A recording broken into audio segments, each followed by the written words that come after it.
사랑하고 축복합니다. 11월 8일 수요일입니다. 오늘도 겸손함으로 제자의 삶을 살아가는 믿음의 가족들이 되시기를 축복합니다. 오늘 말씀 제목은 율법을 포함하고 있는 은혜로라는 제목으로 함께 말씀을 누리고자 합니다. 오늘 말씀 본문은 욥기 5장 1절에서 27절까지 말씀입니다. 말씀을 봉독합니다. 너는 부르짖어 보라. 네게 응답할 자가 있겠느냐? 거룩한 자 중에 내가 누구에게로 향하겠느냐? 분노가 미련한 자를 죽이고 시기가 어리석은 자를 멸하느니라. 내가 미련한 자가 뿌리 내리는 것을 보고 그의 집을 당장에 저주하였노라. 그의 자식들은 구원에서 멀고 성문에서 억눌리나 구하는 자가 없으며 그가 추수한 것은 줄인 자가 먹되 덫에 걸린 것도 빼앗으며 올무가 그의 재산을 향하여 입을 벌리느니라. 재난은 티끌에서 일어나는 것이 아니며 고생은 흙에서 나는 것이 아니니라. 사람은 고생을 위하여 났으니 불꽃이 위로 날아 가는 것 같으니라. 나라면 하나님을 찾겠고 내 일을 하나님께 의탁하리라. 하나님은 헤아릴 수 없이 큰 일을 행하시며 기이한 일을 셀 수 없이 행하시나니 비를 땅에 내리시고 물을 밭에 보내시며 낮은 자를 높이 드시고 애곡하는 자를 일으키사 구원에 이르게 하시느니라. 하나님은 교활한 자의 계교를 꺾으사 그들의 손이 성공하지 못하게 하시며 지혜로운 자가 자기의 계략에 빠지게 하시며 강교한 자의 계략을 무너뜨리심으로 그들은 낮에도 어두움을 만나고 대낮에도 더듬기를 밤과 같이 하느니라. 하나님은 가난한 자를 강한 자의 칼과 그 입에서 또한 그들의 손에서 구출하여 주시나니 그러므로 가난한 자가 희망이 있고 악행이 스스로 입을 다무느니라. 볼지어다 하나님께 징계받은 자에게는 복이 있나니 그런즉 너는 전능자의 징계를 업신여기지 말지니라. 하나님은 아프게 하시다가 싸매시며 상하게 하시다가 그의 손으로 고치시나니 6가지 환난에서 너를 구원하시며 7가지 환난이라도 그 재앙이 내게 미치지 않게 하시며 기근 때의 죽음에서 전쟁 때의 칼의 위협에서 너를 구원하실 터인즉 내가 혀의 채찍을 피하여 숨을 수가 있고 멸망이 올 때에도 두려워하지 아니할 것이라. 너는 멸망과 기근을 비웃으며 들짐승을 두려워하지 말라. 들에 있는 돌이 너와 언약을 맺겠고 들짐승이 너와 화목하게 살 것이니라. 네가 네 장막의 평안함을 알고 네 우리를 살펴도 잃을 것이 없을 것이며 내 자손이 많아지며 내 후손이 땅의 풀과 같이 될 줄을 네가 알 것이라. 네가 장수하다가 무덤에 이르니니 마치 곡식단을 제때에 들어 올림 같으니라. 볼지어다 우리가 연구한 바가 이와 같으니 너는 들어보라. 그러면 네가 알리라. 아멘. 오늘 말씀 제목은 율법을 포함하고 있는 은혜로라는 제목으로 함께 말씀을 나누고자 합니다. 오늘 본문의 말씀은 욥의 친구 엘리바스의 권면과 충고의 내용입니다. 어제 말씀 4장에 이어 오늘 본문 5장에서도 욥의 친구 엘리바스는 욥에게 자신이 이해한 지식과 경험을 통해서 욥의 고난과 고통을 해석하고 그에게 지금 해야 할 것이 무엇인지를 조언하고 있습니다. 자, 오늘 이 욥의 친구 엘리바스가 욥의 고난을 해석하는 내용들을 좀 살펴보겠습니다. 크게 3단계로 얘기하고 있습니다. 첫 번째입니다. 1절에서 8절까지 말씀하고 있는 내용인데요. 이 말씀은 미련함을 이야기하고 있습니다. 여러분 특히 1절, 2절에 욥에게 하고 싶은 이야기를 우회적으로 돌려서 이렇게 얘기합니다. 1, 2절 한번 읽겠습니다. 너는 부르짖어 보라. 네가 응답할 자가 있겠느냐? 거룩한 자 중에 네가 누구에게로 향하겠느냐? 분노가 미련한 자를 죽이고 시기가 어리석은 자를 멸하느니라. 여러분 욥이 당한 고난과 고통은 욥이 미련해서 당한 것이 아니라 이렇게 이야기하고 있습니다. 즉 그 미련함을 통하여 분노를 그 미련함을 통하여 자녀들과 재물들이 다 잃어버렸다. 그렇게 얘기하고 있어요.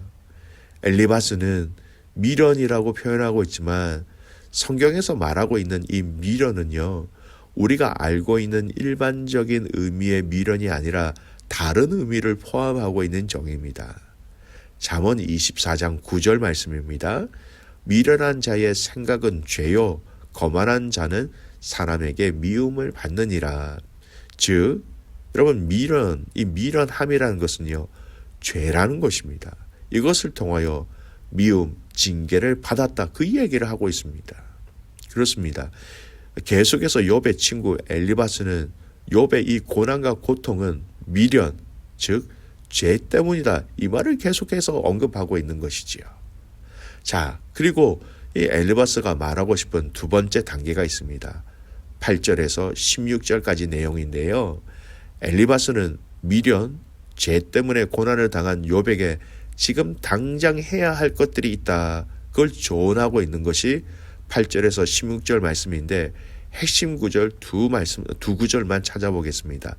8절입니다. 나라면 하나님을 찾겠고 내 일을 하나님께 의탁하리라. 여러분 무슨 말입니까? 하나님을 찾는다라는 말이 무엇입니까? 회개하라는 그 말이에요. 너 지금 이런 죄를 지었기 때문에 지금 당장 하나님을 찾아서 용서해 달라고 그렇게 하나님께 모든 것을 의탁하라 그 말이에요. 12절 말씀도 동일하게 같은 의미입니다. 낮은 자를 높이시고 애곡하는 자를 일으키사 구원에 이르게 하시느니라. 낮은 자, 여러분 무엇을 의미합니까? 여러분 낮은 자세로 부복하며 하나님께 용서를 구하는 모습, 엎드리는 자, 이 말입니다.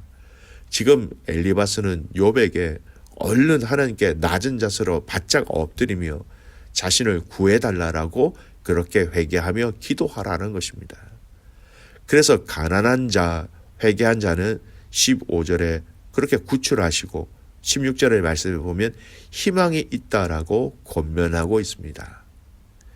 욥의 친구 엘리바스는 욥에게 행동을 촉구하는 것이 이것입니다. 17절 말씀 볼지어다 하나님께 징계받는 자에게는 복이 있나니 그런즉 너는 전능자의 징계를 없인 여기지 말지니라. 욥의 친구 엘리바스는 자신의 경험에서 우러러 나온 이 한 가지 대전제, 하나님은 죄인들을 징계하신다. 그러니 회개해야 한다. 이것만을 외치고 있었던 것입니다. 사실 여러분, 엘리바스가 하고 있는 이 말은 욥의 상황과 환경을 생각하고 있지 않다고 본다면 다 맞는 말이에요. 다 옳은 말입니다. 여러분 오늘 저희가 읽었던 욥기 5장의 이 전체는요, 욥의 상황이 아닌 한 설교자가 강단에서 설교한 그 설교의 내용이라면 틀린 말이 하나도 없고 귀하고 정말 아름다운 설교의 내용입니다. 죄를 지은 자들은 하나님이 심판하시고 이를 회개하는 자들은 하나님이 다시 일으켜 세우신다라는 광의적인 그런 하나님의 선하심과 하나님의 원리와 하나님의 정의의 내용들을 이야기하고 있다는 것이지요.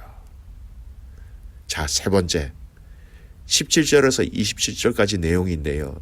이렇게 회개한 자들이 이후에 누리게 되는 자유와 평강에 대해서 얘기합니다. 낮은 자로 회개한 사람들은 이런 회복, 치유, 구원의 은혜를 누릴 수 있다라고 얘기하고 있는 거예요. 그래서 18절 말씀에 보면 하나님은 아프게 하시다가 싸매시며 상하게 하시다가 그의 손으로 고치시나니, 여러분 아프게 하시다가 싸매시며 징계하시다가 회복하게 하시고 상하게 하시다가 고치신다. 회복에 대한 이야기를 하고 있는 것입니다. 욥의 친구 엘리바스가 이 세 가지 한 이 고면은 여러분 다 맞는 말이었습니다. 죄인들은 회개해야 하며 회개할 때 하나님이 용서해 주시고 그 용서 이후에 주시는 하나님의 평강과 자유는 말할 수 없이 중요하다. 참으로 중요한 신앙의 원리를 얘기하고 있습니다. 근데 여러분 한 가지 이 엘리바스의 모든 권면 가운데 가장 중요한 것이 하나가 빠져 있습니다. 8절에 보면 나라면이라고 이야기합니다. 나라면 이렇게 할 거야. 27절 우리가 연구한 바와 같이. 여러분, 엘리바스의 이 권면의 내용은 정말로 맞는 말이었습니다. 그런데 나라면, 우리가, 여러분 이 표현은 어떤 의미를 포함하고 있는가 하면요, 즉 사람의 입장에서 이 문제를 보고 해석하고 적용하였다라는 겁니다. 하나님이 이 욥을 어떻게 바라보시는지, 그리고 어떻게 생각하시는지 전혀 그것을 언급하지도 고백하지도 않고 묻지도 않았다는 것을 여러분 자세히 보셔야 합니다. 우리가 다른 사람들을 볼 때에 경건과 종교와 율법의 메시지로만 다른 사람들을 바라보아서는 안 된다라는 거예요. 그렇게 보는 것은 여러분 율법주의가 될 수 있는 위험성이 있다라는 겁니다. 말씀이 이러니까 이 말씀을 네가 지키는지 안 지키는지 또 그것으로 사람을 판단하고 사람을 정죄할 수 있다라는 거예요. 우리 주님이 우리를 바라보시는 그 시선은 어떤 시선입니까? 율법을 지켰느냐 안 지켰느냐 그 기준으로 우리를 보시는 것이 아니잖아요.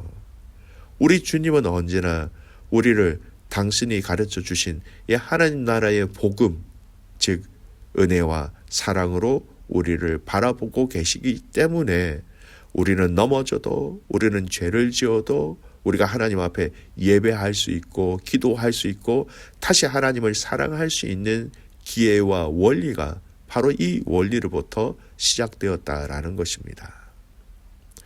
사랑하는 귀한 믿음의 가족 여러분, 욥의 친구 엘리바스의 이 조언의 내용을 자세히 살펴보면서 혹시 나 자신이 주님의 사랑과 주님의 위로와 주님의 그 긍휼히 여겨주심의 정신이 아닌 율법주의적인 그런 마음과 자세로 내가 다른 사람들을 바라보고 기준을 세우고 혹 그들을 정죄하고 있는 것은 아닌지를 우리는 돌아보아야 할 것입니다.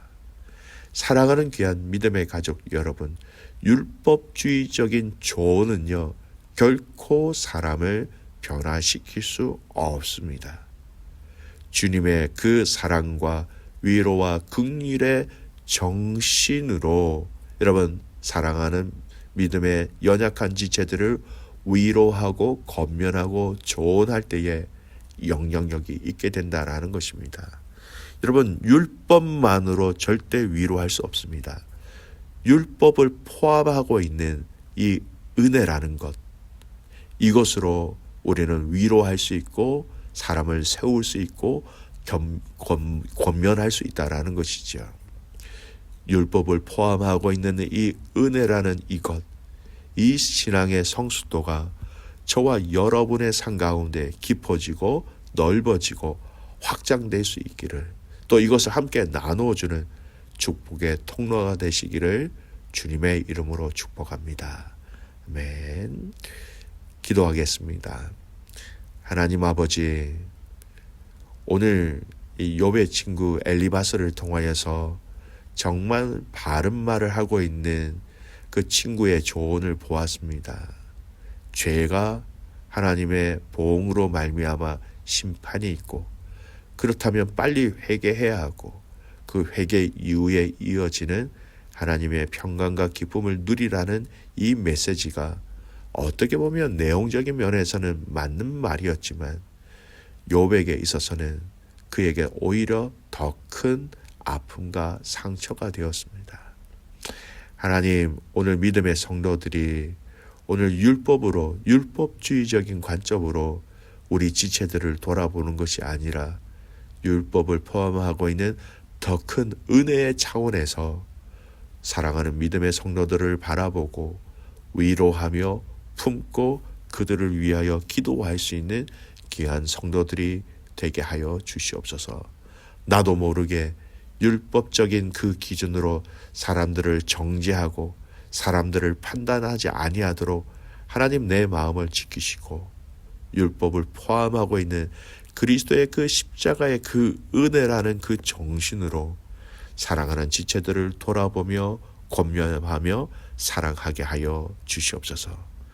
하나님 아버지, 오늘 이 은혜가 우리를 포함하고 우리를 품고 있고 또 이 은혜를 우리 자신들을 통하여 많은 사람들에게 나누어 줄 수 있는 축복의 통로가 되게 하여 주시옵소서. 그렇게 살아가며 그렇게 승리하는 귀한 믿음의 가족들 되기를 간절히 소원하옵고 살아계신 예수님의 이름으로 기도드리옵나이다. 아멘.